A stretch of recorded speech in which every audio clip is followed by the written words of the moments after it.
Greetings, Kindred. I am Voivode Maquette, and welcome back to our World of Darkness and Level by Level, where we are going through all of the disciplines in V5 Vampire the Masquerade 5th Edition, level by level. We're going in and we're taking them apart and we're seeing how they work and what our opinions actually are on them. We are currently working through the discipline of Thin Blood Alchemy, which is such an interesting power that was created for Vampire the Masquerade 5th Edition.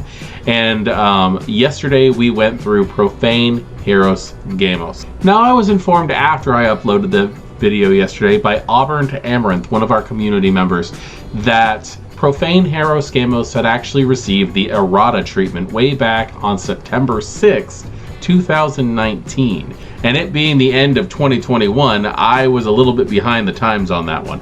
I knew that it had been errated, but I thought that it would have just been moved from a level 1 to a level 3 because of the capabilities of the discipline. Now, I spoke my mind concerning my opinions on this discipline yesterday, and I stand by every word that I said. I think that this discipline is very much needed for our modern knights and the way that the world works at the moment. I think it is a step in the right direction to acceptance and all-inclusiveness that the World of Darkness needs to have, so that its player base can continue to flourish, and also that everyone can be represented in the ways that they need to be represented.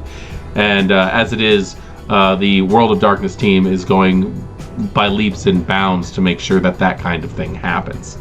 That being said, I want to go over what the errata is today. So today we are doing Profane Hieros Gamos 2.0. To start off with, I'm going to read exactly what this says on here. We're going to go by the standard level by level format, and we will discuss what those changes were after I am done with that completely. So, the power was entirely rewritten and recategorized as a level 3.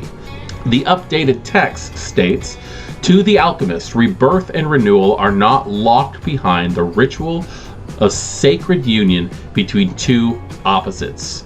Through the power of their mercurial vitae, the alchemist can help shape a human body to match the mental self-image or desired shape held by the consciousness within. With the help of rare reagents, the alchemist can even defy one of the fundamental curses of the vampiric condition by altering the unchanging state to which the undead revert to in their day sleep. The specific formula can be imbibed by mortals or vampires other than the alchemist after their ritual purification and deep meditation on their own idealized or desired form. This knowledge makes the expertise of the alchemist a valuable and desired commodity even to those kindred who loathe their very existence. Duskborn openly offering services like these are more likely to be coerced to work or kidnapped than paid handsomely." That is a great description of the way that the inner workings of the World of Darkness are going to go when it comes to somebody who finds out that a Thin Blood can do this kind of thing. I myself had said that if I was playing a Tremere, one of the first things I would do is try to kidnap a Thin Blood alchemist so I have a constant supply of these formulae. I would just supply them with everything that they need to do that. I don't know if I would keep them bound in a basement somewhere or keep them captured in a gilded cage of opulence and luxury, but that would really depend on the character. But I know that's one of the things that I would definitely do because the Tremere have taken such a massive hit in the magic department when it comes to V5. So my thoughts on the write-up for the description of this, they go both ways. I kind of like the way that it was written before, but there are elements to this that I highly respect and like better for this one. And that is the fact that it outright states that not only can you use this on yourself, but you can use it on others, both kindred and kind. And that's something that I just kind of assumed But I do like the fact that it is outright stated here. There's no questions. There's no arguing with the storyteller. And there's also no arguing with the player base. And as a storyteller, I've had players who have just wanted to outright argue with me, especially over mystical reasons, thaumaturgy being the basis of that, that have caused me to just not enjoy running my game. So the fact that that's there, I do highly appreciate it. That being said, I do think that they were trying to backpedal a little bit and restate some things to a more modern acceptance than to what actual hermetic thought is on the properties of this. And I don't want to get into the idea of, oh yeah, but you're talking hermetics versus a game mechanic, and I understand that. I just, as somebody who has both been in love with this game for like 2 decades and also has studied up highly on hermetics, I don't know. I was enjoying the balance that they explained in the old write-up for this. With this one, where it talks about how the alchemist no longer sees rebirth and renewal as locked behind the ritual union between two opposites, that kind of is the properties of alchemy. The idea of the divine opposites, the male, the female, the black, the white, the up, the down, the as above, so below. And they are incredibly outdated. But the concept of mastering the divine union between the opposites is so that you can move on and evolve through the shades of gray of those black and white. But I could also understand how some people might have not seen it that way.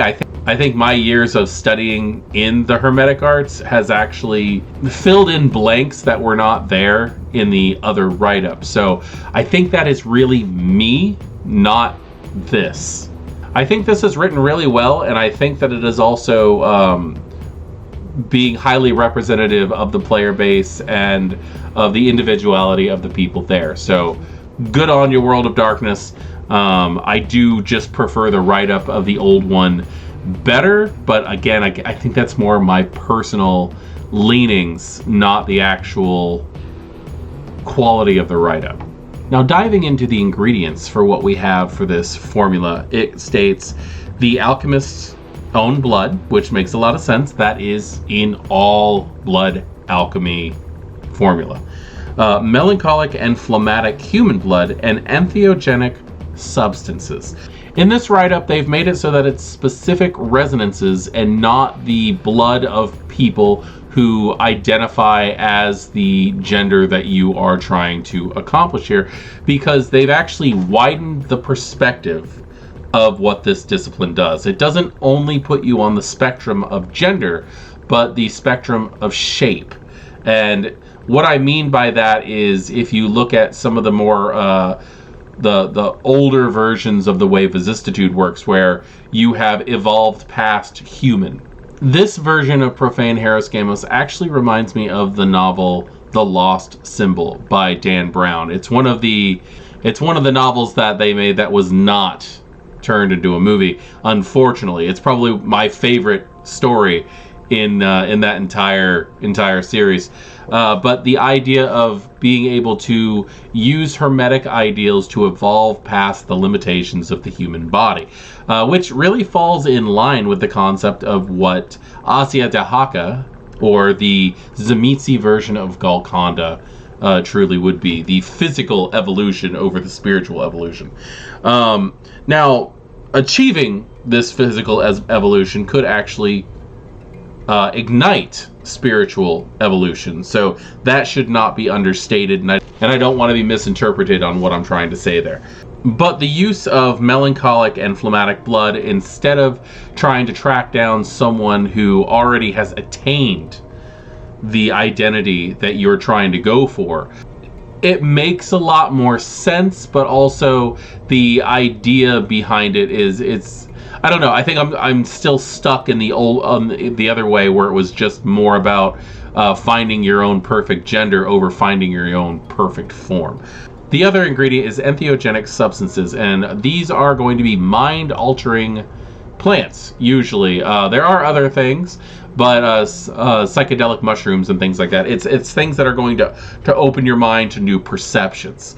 So taking the melancholic, the phlegmatic blood, mixing it with yours, and mixing it with entheogenic substances, such as magic mushrooms, is going to be one of those things that allows you to do this. They've also removed the need for the self-castration on this one, and I'm not 100% sure why they did that. Perhaps somebody was offended or something like that. I'm not really sure, but I do see that as being one of the major things that they did take out of the actual practice of the discipline. There is now an activation cost for Profane Hieros Gamos, and that is 1 rouse check or 1 point of aggravated health damage for mortals. So this actually will cause physical pain for humans. I can see it causing some physical pain for vampires, but the idea of that rouse check is the blood that washes through your system and heals whatever damage is being done while it's happening. The dice pool is stamina plus resolve, which makes a lot of sense because resolve is very big on the willpower, and the stamina is going to be the hardiness or the steadfastness that your body is going to be able to take these dramatic shifts. The system for this new write-up states whoever imbibes the formula, mixed with a rouse check's worth of their own blood, instantly falls into a catatonic fever dream until the following night. The depths of their psyche plumbed from their personal idealized form, or a form strongly desired. The effects of Profane Hieros Gamos are limited to the external morphology of the human form. The body refuses transformation too outlandish or fantastical to be without the wondrous spectrum of the human anatomy. The imbiber makes a stamina plus resolve roll against the difficulty of 8 minus the successes of the distillation roll. If the imbiber is a vampire, they add their bane severity to the difficulty of the check. I kind of like that because it shows that the staticness of being a vampire is fighting back, that it does not want to change, that the body of a vampire is stagnant and it is refusing to go through this, but you have to overpower it. On a win, the transformation process is successful and their physical body molds to the desired shape. A critical win can grant and remove merits and flaws of the looks category, though, like all advantages, they need to be paid for with experience points. A messy critical or a bestial failure might cause a new flaw to manifest, ranging from repulsive, obvious predator, stigmata, or even organivore, as the beast interferes with the transformation. Not even the blood of the Duskborn can spare the Nosferatu from their bane. The process incorporates the clan's hideous affliction, despite the user's mental image. Duration, permanent, until performed again. So, as you can see, a lot of things stayed the same, but I like the fact that it says that it cannot go outside the bounds of the human form. The morphology refuses to go anything outside into more outlandish shapes. So in other words, you're not going to achieve horrid form with this kind of thing. You're not going to get a thin blood who's trying to replicate Tzimisce vicissitude to the point where they're able to perform that kind of thing. Unfortunately, not yet anyway, because when you get to higher levels, you can imitate disciplines. Personally, I think I like this write-up, but there are holdups of my hermetic studies past that are stopping me from fully embracing the whole thing. This is definitely the version that I would allow in the game, but if somebody was trying to pull things off with the other write-up, I don't know. I think I'd have to talk to them about it, that this is definitely something that a storyteller and a player needs to go on about. But I do think that this is well written. Usually at this point I ask if anybody has ever used this or anything, but I already asked that in the last one. Right now I'm asking, what do you prefer? I'm not discussing level here. I'm not discussing level 1 versus level 3, but the write-up of this discipline. What do you prefer when it comes to how the discipline was written, what the effects are? And if you happen to be a transgender gamer, I am wondering which write-up of this is more appropriate for the times. I am Voivode Maquette. This has been Our World of Darkness and Level by Level. Thank you for spending this time with me as we go through the rewrite of Profane Hieros Gamos. Class dismissed.